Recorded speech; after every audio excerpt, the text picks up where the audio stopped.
ಕಾಂಗ್ರೆಸ್ನ ಆಡಳಿತದ ನಡವಳಿಕೆಗಳೇನಿದ್ದಾವೆ, ಇವತ್ತು ಕಾಂಗ್ರೆಸ್ನ ಆಡಳಿತದಲ್ಲಿ ಹಿಂದೂ ಸಮಾಜವನ್ನು ಒಂದು ಅಸಮಾಧಾನಕ್ಕೆ ಒಳಗಾಗ್ತಕ್ಕಂಥ ಒಂದು ವಾತಾವರಣ ಇವತ್ತು ನಿರ್ಮಾಣ ಮಾಡ್ತಾ ಇರತಕ್ಕಂಥದ್ದು ಕಾಂಗ್ರೆಸ್ ಪಕ್ಷ.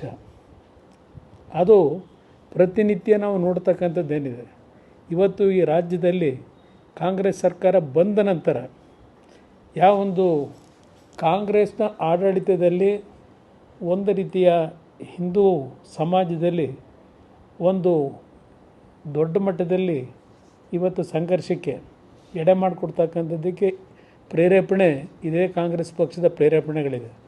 ಇದಕ್ಕೆ ನಮ್ಮ ಹಿಂದೂ ಸಮಾಜದಲ್ಲಿ ಹೌದು ಎಲ್ಲರಲ್ಲೂ ಒಂದು ಭಾವನೆ, ಈ ಕಾಂಗ್ರೆಸ್ನ ನಡವಳಿಕೆಯಿಂದ ಇವತ್ತು ನಮ್ಮ ಹಿಂದೂ ಸಮಾಜದ ಯುವಕರಿರ್ಬೋದು, ಹಿಂದೂ ಸಮಾಜದ ಬಂಧುಗಳು ಅಸಮಾಧಾನಕ್ಕೆ ಒಳಗಾಗಿರ್ತಕ್ಕಂಥದ್ದು ಒಂದು ಕಡೆ ಇದೆ.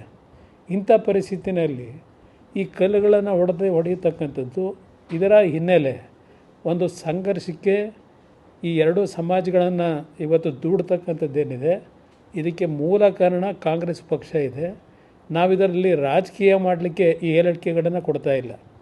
ಇವತ್ತು ರಾಜ್ಯದಲ್ಲಿ ನಡೀತಿರ್ತಕ್ಕಂಥ ವಾತಾವರಣ ನೋಡಿದಾಗ ಯಾವುದೋ ಒಂದೆರಡು ಜಿಲ್ಲೆಗಳಲ್ಲಿ ಹಿಂದೆ ಸಣ್ಣ ಪುಟ್ಟ ಗಲಾಟೆಗಳಿತ್ತು ಗಣೇಶನ ಉತ್ಸವದಲ್ಲಿ. ಇವತ್ತು ಇಡೀ ರಾಜ್ಯದ ಮೂಲೆಯಲ್ಲಿ ಈ ರೀತಿಯ ವಾತಾವರಣ ನಿರ್ಮಾಣ ಮಾಡಲಿಕ್ಕೆ ಇದೇ ಕಾಂಗ್ರೆಸ್ ಪಕ್ಷದ ಆಡಳಿತ ಕಾರಣ.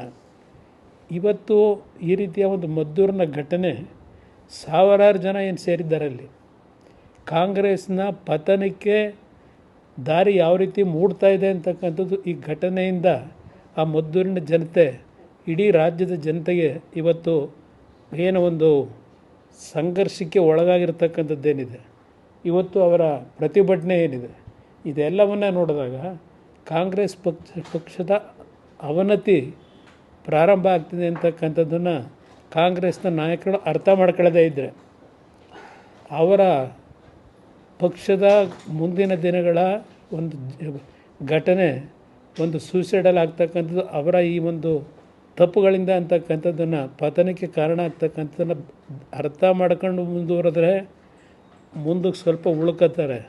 ಇಲ್ಲದೇ ಇದ್ದರೆ ಈ ನಾಡಿನ ಜನ ಅವ್ರನ್ನ ಸಂಪೂರ್ಣ ಕಾಂಗ್ರೆಸ್ನ ಆಡಳಿತದ ನಡವಳಿಕೆಗಳೇನಿದ್ದಾವೆ, ಇವತ್ತು ಕಾಂಗ್ರೆಸ್ನ ಆಡಳಿತದಲ್ಲಿ ಹಿಂದೂ ಸಮಾಜವನ್ನು ಒಂದು ಅಸಮಾಧಾನಕ್ಕೆ ಒಳಗಾಗ್ತಕ್ಕಂಥ ಒಂದು ವಾತಾವರಣ ಇವತ್ತು ನಿರ್ಮಾಣ ಮಾಡ್ತಾ ಇರತಕ್ಕಂಥದ್ದು ಕಾಂಗ್ರೆಸ್ ಪಕ್ಷ. ಅದು ಪ್ರತಿನಿತ್ಯ ನಾವು ನೋಡ್ತಕ್ಕಂಥದ್ದೇನಿದೆ. ಇವತ್ತು ಈ ರಾಜ್ಯದಲ್ಲಿ ಕಾಂಗ್ರೆಸ್ ಸರ್ಕಾರ ಬಂದ ನಂತರ ಯಾವೊಂದು ಕಾಂಗ್ರೆಸ್ನ ಆಡಳಿತದಲ್ಲಿ ಒಂದು ರೀತಿಯ ಹಿಂದೂ ಸಮಾಜದಲ್ಲಿ ಒಂದು ದೊಡ್ಡ ಮಟ್ಟದಲ್ಲಿ ಇವತ್ತು ಸಂಘರ್ಷಕ್ಕೆ ಎಡೆ ಮಾಡಿಕೊಡ್ತಕ್ಕಂಥದ್ದಕ್ಕೆ ಪ್ರೇರೇಪಣೆ ಇದೇ ಕಾಂಗ್ರೆಸ್ ಪಕ್ಷದ ಪ್ರೇರೇಪಣೆಗಳಿದೆ. ಇದಕ್ಕೆ ನಮ್ಮ ಹಿಂದೂ ಸಮಾಜದಲ್ಲಿ ಹೌದು ಎಲ್ಲರಲ್ಲೂ ಒಂದು ಭಾವನೆ, ಈ ಕಾಂಗ್ರೆಸ್ನ ನಡವಳಿಕೆಯಿಂದ ಇವತ್ತು ನಮ್ಮ ಹಿಂದೂ ಸಮಾಜದ ಯುವಕರಿರ್ಬೋದು, ಹಿಂದೂ ಸಮಾಜದ ಬಂಧುಗಳು ಅಸಮಾಧಾನಕ್ಕೆ ಒಳಗಾಗಿರ್ತಕ್ಕಂಥದ್ದು ಒಂದು ಕಡೆ ಇದೆ.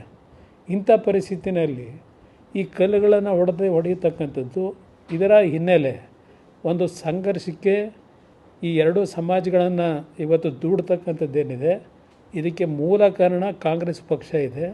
ನಾವಿದರಲ್ಲಿ ರಾಜಕೀಯ ಮಾಡಲಿಕ್ಕೆ ಈ ಹೇಳಿಕೆಗಳನ್ನು ಕೊಡ್ತಾ ಇಲ್ಲ. ಇವತ್ತು ರಾಜ್ಯದಲ್ಲಿ ನಡೀತಿರ್ತಕ್ಕಂಥ ವಾತಾವರಣ ನೋಡಿದಾಗ ಯಾವುದೋ ಒಂದೆರಡು ಜಿಲ್ಲೆಗಳಲ್ಲಿ ಹಿಂದೆ ಸಣ್ಣ ಪುಟ್ಟ ಗಲಾಟೆಗಳಿತ್ತು ಗಣೇಶನ ಉತ್ಸವದಲ್ಲಿ. ಇವತ್ತು ಇಡೀ ರಾಜ್ಯದ ಮೂಲೆಯಲ್ಲಿ ಈ ರೀತಿಯ ವಾತಾವರಣ ನಿರ್ಮಾಣ ಮಾಡಲಿಕ್ಕೆ ಇದೇ ಕಾಂಗ್ರೆಸ್ ಪಕ್ಷದ ಆಡಳಿತ ಕಾರಣ.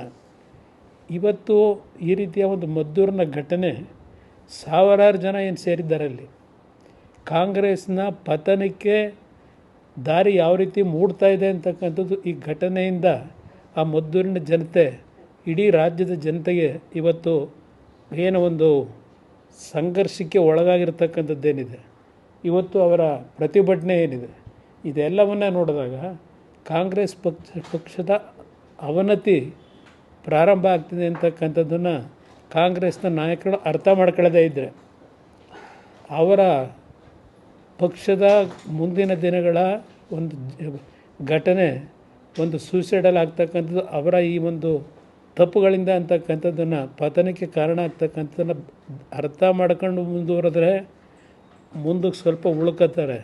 ಇಲ್ಲದೇ ಇದ್ದರೆ ಈ ನಾಡಿನ ಜನ ಅವ್ರನ್ನ ಸಂಪೂರ್ಣವಾಗಿ ಪತನದತ್ತ ತೆಗೆದುಕೊಂಡು ಹೋಗ್ತಾರೆ ಅಂತಕ್ಕಂಥದ್ದು ನನ್ನ ಅಭಿಪ್ರಾಯ. ಹೀಗೆ ಡಿ ಸಿ ಅವರಿಗೆ ಇಬ್ಬರಿಗೂ ಬೆಳಗ್ಗೆ ಮಾತನಾಡಿದ್ದೇನೆ. ಯಾವುದೇ ರೀತಿಯ ಅಹಿತಕರ ಘಟನೆಗಳಿಗೆ ಅವಕಾಶ ಕೊಡದೆ ಶಾಂತಿಯುತವಾದ ರೀತಿಯಲ್ಲಿ ಜನತೆ ಇರ್ತಕ್ಕಂಥದ್ದಕ್ಕೆ ಸರಿಯಾದ ರೀತಿಯ ಕ್ರಮವನ್ನು ತೆಗೆದುಕೋಬೇಕು ಅಂತಕ್ಕಂಥದ್ದು ಹೇಳಿದ್ದೇನೆ. ನಾನು ಮದ್ದೂರಿನ ಜನತೆಗೂ ಸಹ ತಾಯಂದಿರಿಗೂ ಸಹ ಹೇಳಲಿಕ್ಕೆ ಬಯಸ್ತೇನೆ, ಈ ಒಂದು ಘಟನೆಯ ಹಿನ್ನೆಲೆಯಲ್ಲಿ ಹಲವಾರು ಅಮಾಯಕರ ಬದುಕಿನ ಮೇಲೆ ಯಾವುದೇ ರೀತಿಯ ಜೀವಕ್ಕೆ ಹಾನಿಯಾಗದೇ ಇರತಕ್ಕಂಥ ರೀತಿಯಲ್ಲಿ ನಿಮ್ಮಗಳ ಒಂದು ಹೋರಾಟ ಇರಬೇಕು ಅಂತಕ್ಕಂಥ ಹೇಳ್ತೀನಿ. ಹೆಚ್ಚಿನ ವಿಡಿಯೋಗಳಿಗೆ ಪ್ರತಿಧ್ವನಿ ಯೂಟ್ಯೂಬ್ ಚಾನೆಲ್ ಸಬ್ಸ್ಕ್ರೈಬ್ ಮಾಡಿ, ಬೆಲ್ ಐಕಾನ್ ಕ್ಲಿಕ್ ಮಾಡಿ.